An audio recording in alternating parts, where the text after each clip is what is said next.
तो उस आनंद स्वरूप ने दो रूपों में अपने आप को विभक्त कर लिया, राधा और कृष्ण के रूप में। तो यहाँ नायक नायिका नहीं है। और यह बात, यह उपासना इसी भूमि पे समझी जा सकती है, अन्यत्र दूसरी भूमि पे नहीं समझी जा सकती है।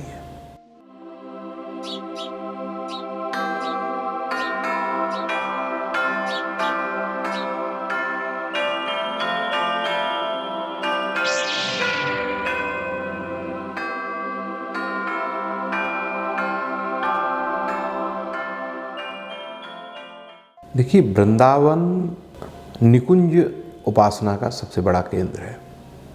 निकुंज उपासना पे यदि हम विचार करें तो निकुंज का भाव ब्रज के भाव से ऊपर का भाव है। जब ब्रज, जहाँ गोप हैं, गोपियाँ हैं, नंद हैं, यशोदा हैं, गाय हैं, ब्रजलीला के बहुत से पात्र हैं, ये सब ब्रज भाव को बनाते हैं। परंतु इससे ऊपर का जो भाव है वो निकुंज का भाव है, जहाँ गोप नहीं है, गोपियाँ भी नहीं हैं, जहाँ पे गाय नहीं है, जहाँ पे ब्रज लीलाएं नहीं है। वहाँ कौन है? वहाँ राधा है और कृष्ण है और निकुंज है, एकांतिक मिलन है। भगवान श्री कृष्ण और राधा रानी का जो एकांतिक मिलन है, और उस मिलन को साधक जब अनुभूत करता है, राधा और कृष्ण का मिलन हो रहा है, हम लोग उस आनंद को देख करके आनंदित हो रहे हैं। ये जो भाव है, ये निकुंज की उपासना है। उपासना का एक रास्ता जो ब्रज भाव से शुरू हुआ था, और वो उसकी अगली सीढ़ी जो है वो निकुंज की उपासना है। और ये खास इस उपासना की भूमि अगर कोई बनी है तो वो वृंदावनी है। वृंदावन को इसलिए भी महत्वपूर्ण आज ब्रज में माना जाता है कि ये एक खास रस चेतना इस भूमि के अंदर है। यद्यपि वृंदावन में कृष्ण की पौराणिक ब्रजलीलाएं घटित हुई हैं कृष्ण कथा के अनुसार, जिसमें आप मान सकते हैं काली दह लीला, केशीबद्ध लीला, दावानल, ब्रह्मा लीला।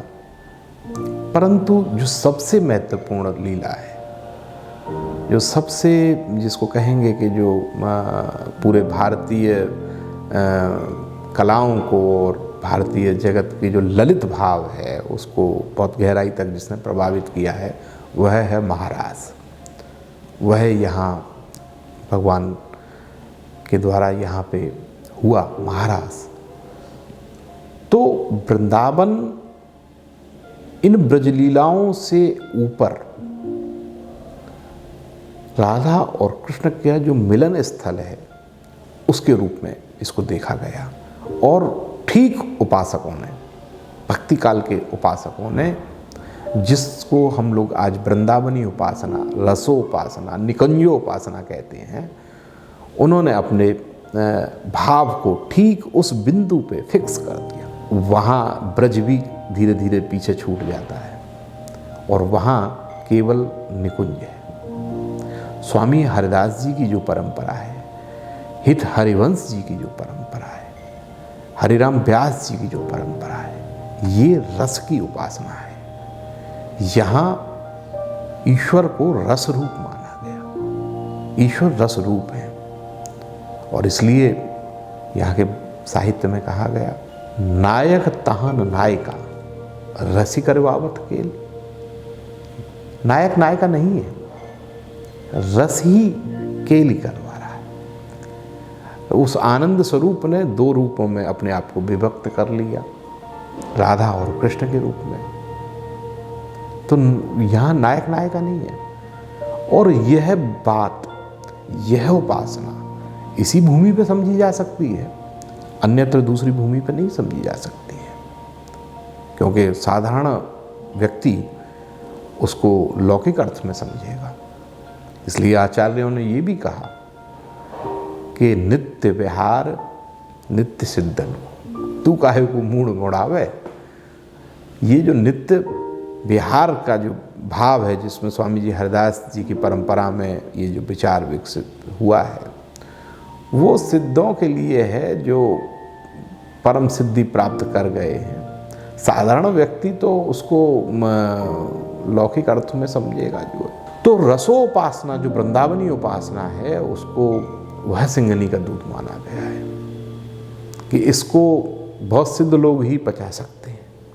ये वो उपासना है, राधा तत्व की वो चेतना है, इसको सामान्य व्यक्ति नहीं समझ सकता। और उसका केंद्र जो है वृंदावन है।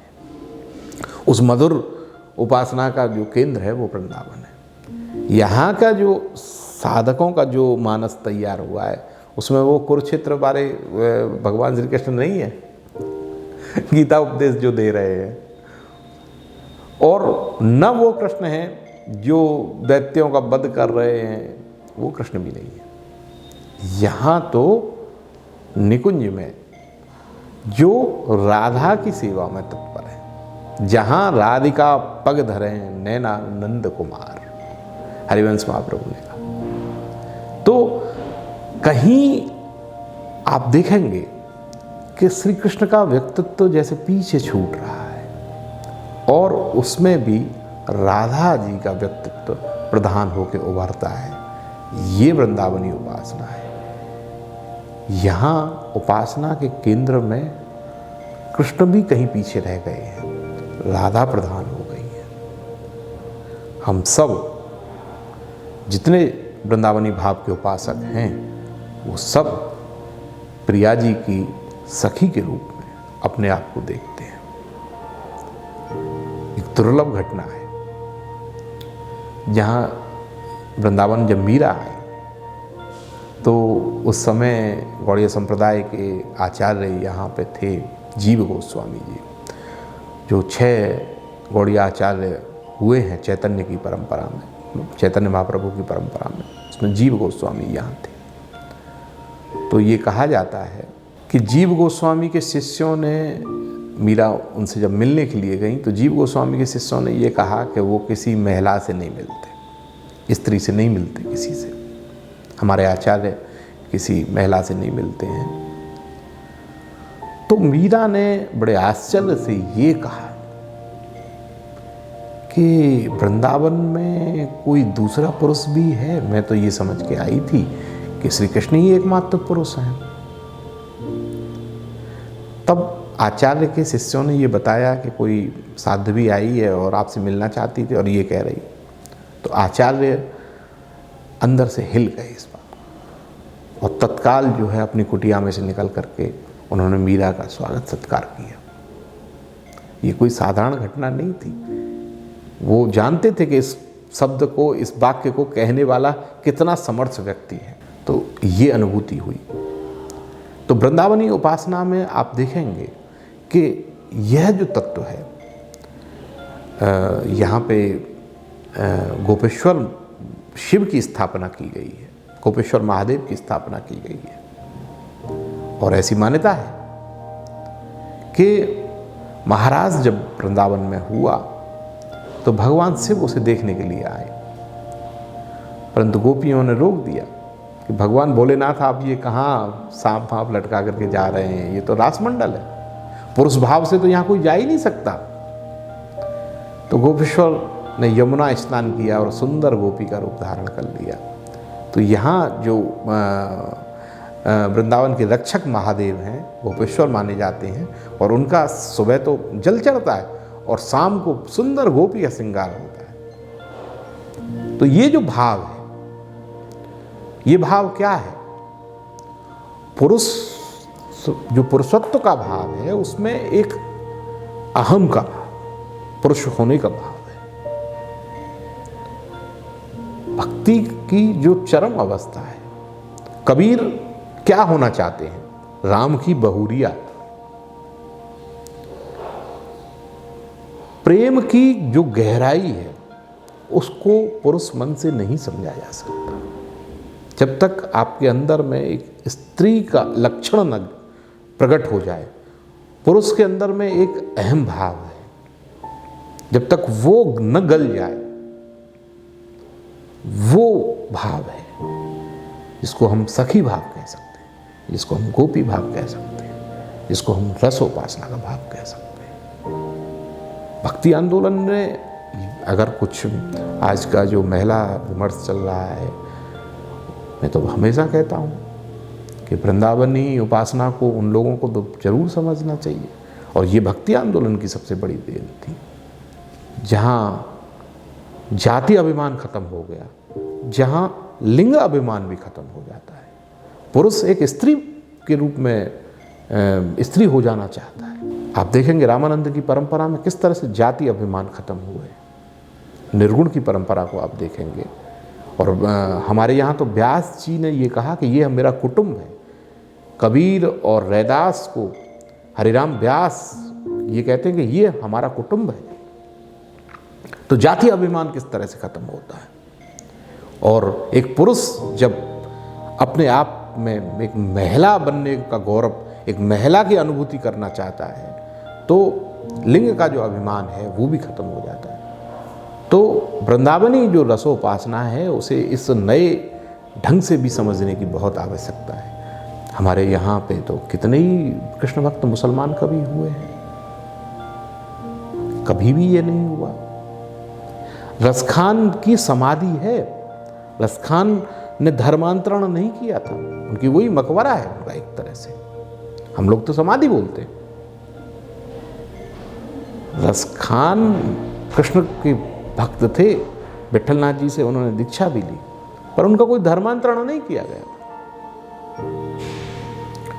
तो ये सब ये जो बड़ी महत्वपूर्ण चीज़ है जो ब्रज ने दी है, ये जो दृष्टि दी है, और ये खास 16वीं शताब्दी से अब तक जो हुआ है।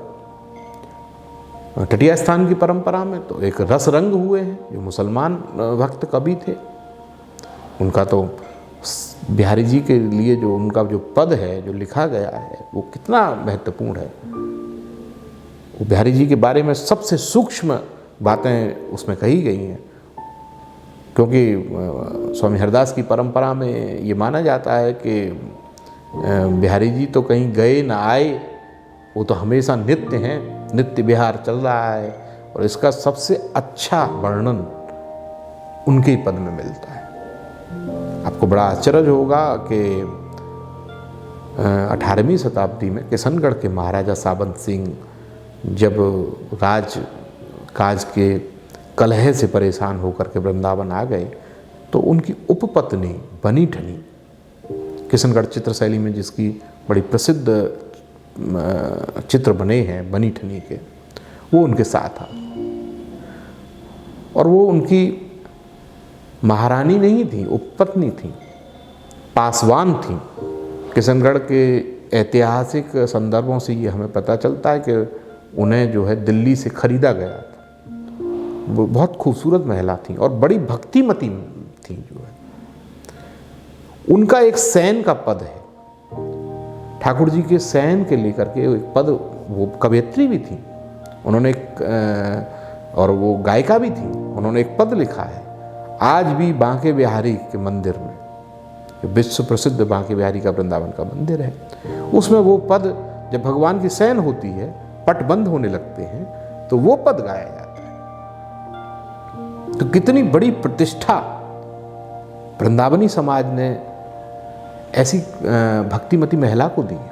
वृंदावनी भाव को अगर हम समझेंगे तो जैसे धीरे धीरे लगेगा कि हमारी सारी समस्याओं के समाधान हमें मिल रहे हैं। भक्ति आंदोलन केवल एक तरह का, जिस तरह से सोचा समझो गया है और बहुत से लोग समझते हैं कि वो खाली मध्ययुगीन साधना है, वो नहीं है। आज की समस्याओं के, प्रश्नों के उत्तर भी हमारी साधना पद्धति में